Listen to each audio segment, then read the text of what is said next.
Hey, I'd like to welcome you to another episode of Mission Matters. My name is Adam Torres, and if you'd like to be a part of our community, head on over to missionmatters.com and click on Community to Apply. All right, so today my guest is LeVar Jackson, and he is the founder and CEO of Yo Group. LeVar, welcome to the show. Thank you for having me.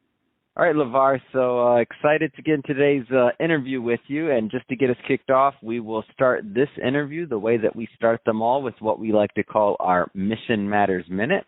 So, LeVar, we at Mission Matters, we amplify stories for entrepreneurs, executives, and experts. That's our mission. LeVar, what mission matters to you? The mission matters to me for Yo Group is creating a sustainable and impactful hotel that is more profitable by being sustainable than not being sustainable. And once you do that, the entire market will become sustainable. You don't need to legislate. You don't need to, beat them over the head with how horrible things are. The market will move wherever the money is. We're here to create that money and a good experience for the consumer as well as the planet. How did you come up with the idea, like in terms of connecting sustainability with, hotels specifically? Like, how did you find your niche? So I have been in hospitality for a number of years. I sold art to hotels, and no matter what hotel I sold the art to, you put it on the wall for 5 years, and at the end of 5 years, it goes right in the dumpster. And it's really hard to reclaim that. So it's a highly wasteful industry in some ways.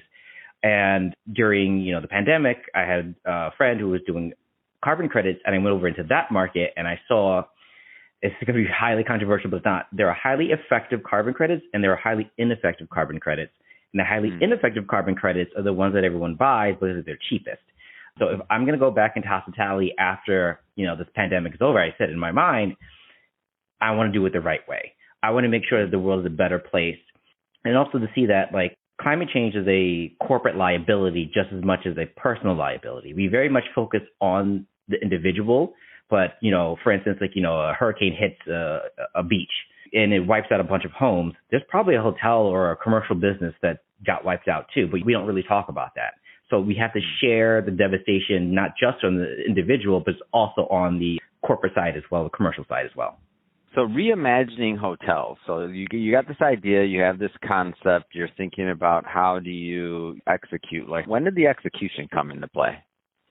The execution came into play because, again, it's been about 15 years, and I see how hotels operate. We have all the pieces to the puzzle, but we're not putting the pieces together. We're very much focused on individualized efficiency. So 1-point efficiency. We're like, this solar panel is 100% efficient or 98% efficient. It varies by the manufacturer of the solar panel. So for instance, I'm very much a parable person. So you take that roof, you put the solar panels on it, and what if you're in a warm climate? You've got 100% of the electricity you can get out of that roof, but you also wasted 100% of the heat energy that hit that roof. How do you capture the thing? So as you start adding more pieces to it or creating a better puzzle, you go closer to a zero waste system. And you don't need to, generate as much electricity because you're getting the heat and the cooling from, locally sourced. Hotels have a huge impact, in fact, on the immediate areas. A large building, the way that people treat hotel rooms, you have multiple spikes in the grid. So a person at home, we'll take a 9-to-5 job. Not everyone works a 9-to-5, but that's just the easiest for me to use. Mm-hmm. You get up 7 o'clock, 6:30, 7 o'clock. You cook breakfast. You turn on the lights. You adjust the heating and cooling. Then you get ready. You close the doors. You leave. So as you opening and closing the doors, or if it's a family, you'll take the kids leave at a different time than the parents do, or the different parents leave at different times, or guardians. So you're affecting how quickly the system can keep up your HVAC system, whether it's heating or cooling, to keep up with that. But then it has a whole entire 8 hours to normalize. Then you come home and you do all the things again. So you get two spikes at the end of the day, at beginning of the day and the end of the day. When you're at a hotel, people tend not to stay out the whole entire day. They wake up, they go get breakfast, they come back, they go to the gym, they may not come back. Then they open the doors again and come back again. So you have spikes in the middle of the day where the grid normally would be at a low. Hotels hit in the middle of the day more than you would think. You also have data spikes as well. People come in and use their phones and dump all the photos in their in the cloud. But that's here or there. But that is a drain because all those servers do generate heat and those fun things. So you have to design around a continuous system versus looking for the spikes for a hotel. You also have housekeeping coming in and out, so they open the door, change the temperature. There's a lot going on in a hotel, and you have to maximize for the whole entire day. I also like to say that a hotel room is an inside-out TARDIS, because I'm a Doctor Who fan. A lot of your things have to be much more compact. So again, say you take yourself, your spouse, and your child that normally lives in a 1,000-square-foot home, and you're staying in a hotel that's less than 300 square feet. Then you have to have plumbing in that same amount of space, and you also have HVAC in the same amount of space, while still maintaining the ability to have two beds, or a king bed or something like that. It's much more challenging than a lot of us let on how to design a functioning hotel room. So talk to me more about the solutions that you have. Like, how are you helping hotels really accomplish this goal? Like, how is it taking place? So we spent quite a bit of time working with Oregon State University on creating as close to a zero-waste system as possible. Zero-waste system is physically impossible because you do have phase changes, you do have this. So it's a system that takes a look at the property, determines what you should do depending on how you get your heat, how you should get your electricity, how you should get your cooling, and then generating electricity, generating heat and cooling, and then allowing the extra to go to the community. So then it changes the dynamic between a hotel and the community, where a hotel is always a consumer, even of sustainability. Even if they have LED lights, they're still consuming, they're still pulling from the grid, and it's a concentrated, 150, room, which is two people, if you have 90%, you've got 300 people in a very small space. Where you have larger hotels that are much larger, of course, you have smaller ones.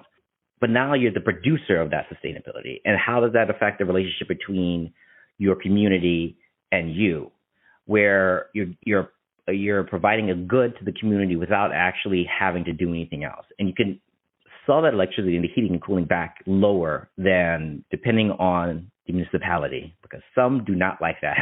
But I'm not going to call anybody out by names. But it's a way of benefiting, giving them clean power, stabilizing the business that has nothing to do. You have a revenue source that's not based in just on room stays, because again, a war could happen, just you're out of season and now your revenue's gone, to put. Where you have this stabilized revenue source that is actually doing good for the community. That's what I mean by being sustainable and impactful. The amount of contracts that I myself as a hotel gives out or awards is high, and you can move industries just based on your impact. So I'm looking at textiles for seat coverings. When I drop a $5 million contract, the awardee is absolutely going to pay attention to my needs and what I want. So if I say, hey, I want this to be made sustainably, and when I mean sustainably, it's also for the people and the planet. So you can't say, hey, this material is sustainable and then have it made by slave labor. It's not right. Sustainable. So when you say the impact part, and it doesn't cost me anything more to say, hey, I don't want this made that way. Someone's going to come around and figure out how to do this. If I put, hey, I have a multi-million-dollar contract, figure out how to make this in an appropriate way. And I also help give the tools. So we also have a algae growth system that can provide alcohol, fuel, and it's an automated system. Alcohol, fuel, it can be made into textiles, it can be made into clothes. Perhaps I'll use that system on the property itself and have someone else come and create the textiles there. So not only is it creating an industry for the community that wasn't there before, because then it can provide textiles for, restaurants. It could provide textiles for other commercial things. And maybe if it's so good, you may want the sheets made out of algae, So then that's another revenue source for the hotel that normally would not have, that is not ADR dependent. ADR is rate per room per night kind of deal. So not only is that, impacting positively the community, but it's also absorbing carbon. And it's a low water usage material. So you can take that. It uses 97% less water than cotton does. Just from generally how plants are grown, you water them. And of course, if they're a non-tree-based plant, you have to spray them with water. So it helps them absorb water through the roots. So that water that lands on the plant evaporates. There's going to want some of the water that lands on the ground is going to evaporate. Some of it's going to run off. Some of it's going to drain past the roots. So what ends up happening is some of it goes to the plant. A lot of it just goes to the planet, which is fine. But when you're pulling all these resources, when you're talking about the places, I particularly we're focused in the U.S., the places that are running out of water are high in agriculture, like almond farms and of course cattle and things. If you can do this in a city center with municipal water and not use a lot of it at all. It's a closed system. You can strain off the water, you can clean the water, and then send it back in. So water is just as tight of a resource in many locales as is, electricity or heating or cooling. And the algae can be grown for textiles can be grown with algae that it grows in salt water. So you don't need to use potable water, which is, again, an evaporating resource for many people. Why tap into the thing that you actually have to drink to make clothing or textiles or those kind of things? And by myself putting this large company behind that push, we can push the market very easily as hospitality, and that's the power that hotels have. What's the reception or response from the hospitality industry been on the concepts and just your approach? Like, how's that been going? So sustainability has always been seen as a cost. So you're paying more, you're getting less. And I feel like that's in many industries. Like, that's how they it usually starts there, right? Before maybe there's some efficiencies and some things change, but continue. I feel like that's usually the basis for everything. It's like, it costs too much. Yes. So the cost around it, so the ROI. So if I say, hey, because I have that energy generation system, my hotel earns $2 million more per year, and it's off of a system that you're going to have to put in anyway. You're going to have to put that HVAC system in there. And then you have an unknown of where your rates are going to be in 2 years. So there's also that. There's a lot of outside calculation that isn't taking into account. So if I build this hotel, I get a rate for 2 years from the utility. After those 2 years are up, the rate could triple. Of course, you're going to, work with try to work with the local mayors and things and get things set up, but things can change. Then you can also have a underperforming utility that is not providing the power that could cause power surges with damages, all sorts of things inside. So there's a lot of gray area that we're not, damaging computers, damaging the HVAC system. The power goes out, like no one's staying there, they're leaving. So you have to effectively shut down, or you have to do a lot of give backs to the customer. So there's a lot of unaccounted for negatives effectively that we're not looking at. So when you're taking it all into account, even just having solar panels now is still a better thing than not having solar panels on your book sheet, but you're not counting the positive negatives. You're just only counting the cost, but not the cost of those negatives. So you say, hey, I've got this $2 million. What can you do with that? Then you, as a property that is a public good, you're going to get the tax breaks. You're going to get all the good press. There's so many positives to this at this point, and it doesn't cost all that much more. So 10 years ago, it cost so much more to throw solar panels on the roof. 15 years ago, it was like so cost prohibitive that I understand. But hospitality is a very slow moving industry, and it does not like to be on the forefront of technology. It likes to be on the back end of technology. I can tell you, I'm a man of a certain age. I still remember using keys to get into hotel rooms, like the actual with the number on the fob and like a twist key to get into hotel rooms. And I think it was like a Hilton or something. And I was young, but I still remember that. They're still using I've gone into hotels, they're still using the like magnetic swipe cards. Those things get deprogrammed so fast. Like I touched my phone to it for a second and now I'm locked out of my room. And that was like a month ago.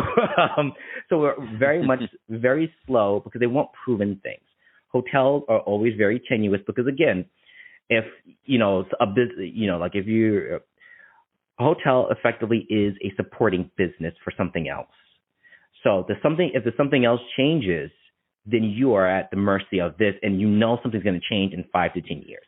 Sometimes a city or a location is not hot anymore. And you see these trends now are amplified on social media where everyone's like, we don't do, Tulum anymore. We do this place now. And everyone's going to the new place and leaving Tulum alone, which is not true. I'm just using Tulum because I want to book a trip there. So Me too, hotels that are listening. I want to come visit and check out those sustainable hotel practices. So send me a ticket, whoever those hotels are listening. Go ahead. Yeah, no, it's always it's almost so much fun. It's a little bit of corporate espionage every time I stay in a hotel. I try to like see what they're doing. Of course and there is. You're like, what's going on here? Hold on, let me show you. Has to be. I mean, you wouldn't be you if you didn't do that. Of course, I would expect nothing less. So it's slower than fashion when it comes to trends, but there is some sort of still trend going on. Yeah. Southern Italy was hot, and now it seems Northern Italy everyone's talking about. So hotels are much slower to move because they need to make that money back. It's a large investment to open a hotel. Mm-hmm. You buy a land, and that land is $2 million. You're spending at least $30 million getting that hotel up and running, and you've got to make it back within that 10-year span before you don't know where the next recession is coming in. You don't know where the next trend is going to end.